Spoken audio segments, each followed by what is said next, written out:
I don't have the memory they do. Change it up a little bit. I don't know if anybody had fish and sort of cornmeal for breakfast this morning. Anybody? How about spicy spaghetti? Was that?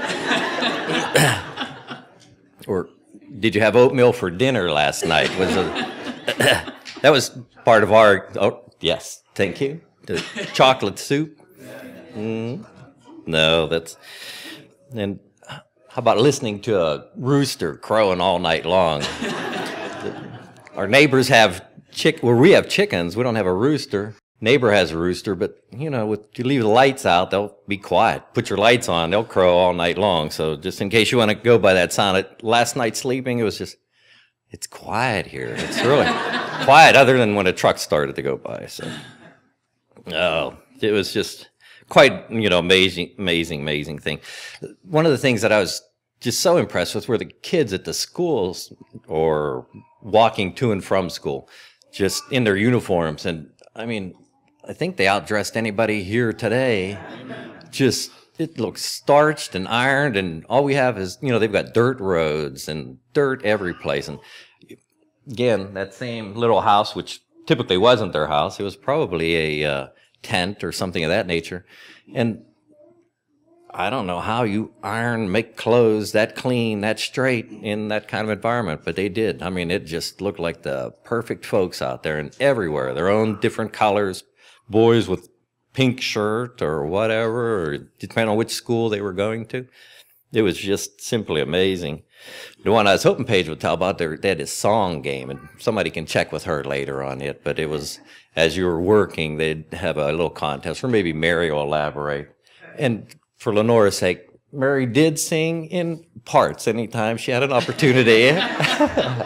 Alto kept popping up in there. So, John and I stayed back because it messes me up. So,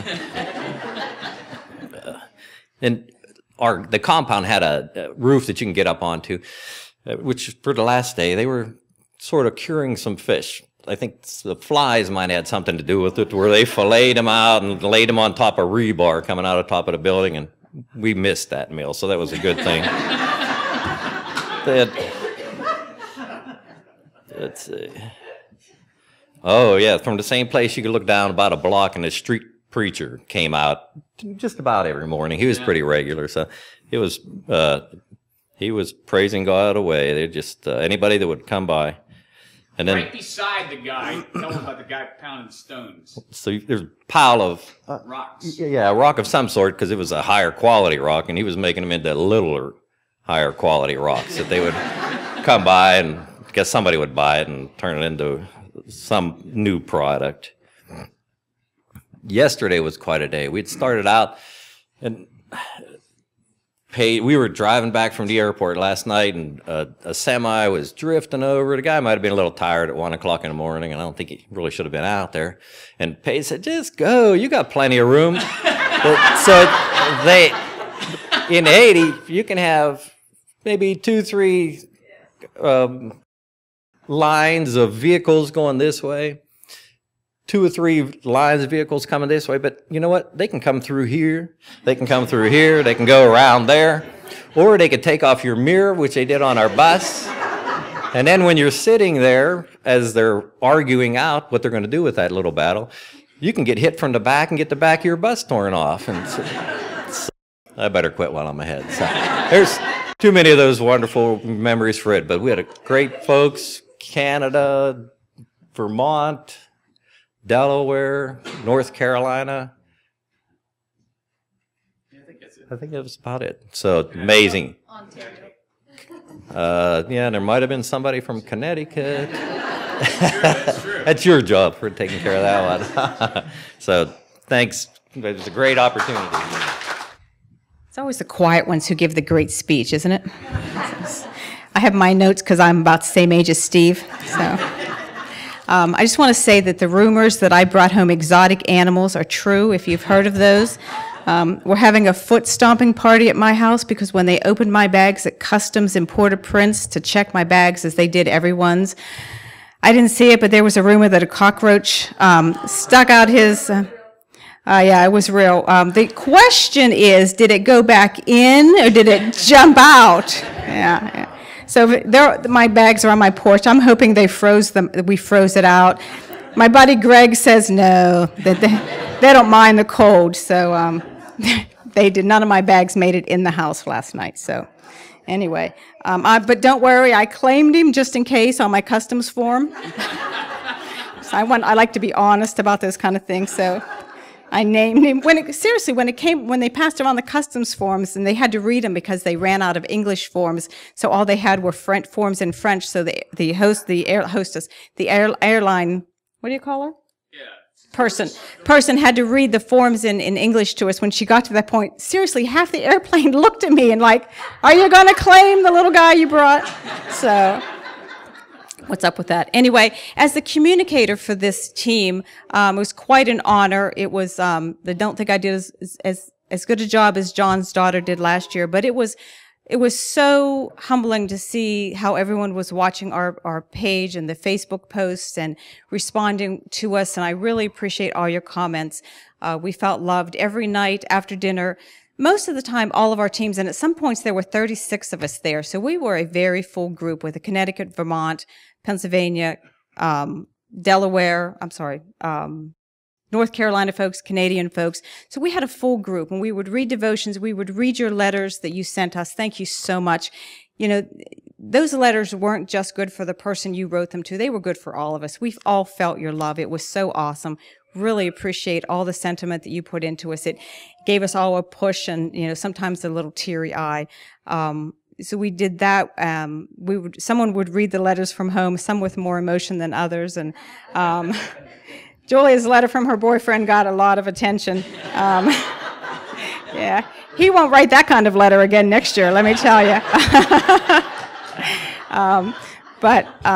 And then I would read the Facebook post. I tried to put all the pictures out on PhotoBucket. If you don't have that link and you'd like to see the pictures that we put out there, just let me know and I'll put those out. I think that Alan's going to put them out also. But thank you. I could tell stories, but I know there's other people and a lot of folks have talked about the stories. One thing I'd like to say is that, you know, I spent a lot of time feeling bad for the people in Haiti, you know, for what they don't have. But you know, I came to realize during the last few days that, you know, they don't miss what we have. You know, they don't have what we have. They don't miss what we have. We have way too much. We have way, way too much.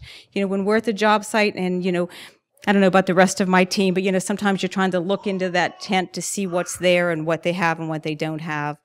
You know, they're just trying to make a living and they're happy and they're singing and they're happy to share their children with us. And we're missing what they don't have. They're not, you know, and the progress that they have made is amazing. I'm so thankful that they're moving on. I mean, they're not stuck back where they were a few years ago. And I just thank God for what they've done and all the teams that are over there. And the team that I went with, I am so proud of. And the welcome that you guys have given us today, I feel very blessed. Thank you so much. So bear with me. I really hate public speaking. This was just an amazing opportunity, first of all, to see how people love each other. I know everyone else has talked about it, but the children, if you go to Haiti and you come away with nothing else, the love that these children have is amazing. They would literally jump into your arms, climb all over you, and not want to be put down as we're leaving the work sites. It was just amazing. These kids are literally running around without any shoes on, probably one outfit, and they want something to eat, but yet they are so loving. It just is inspiring and humbling. Who do we love? And I just came away with this hope for Haiti, but also a really big sense of responsibility for all of us. We have so much. How can we stand by and watch 350,000 people in Haiti still living in tent cities 3 years after the earthquake? And it just, I think, is a big challenge to us. Where does that responsibility lie? But I just want to encourage everyone that God is love, and there's so much that we can give, but yet I feel like we received more throughout this trip as well.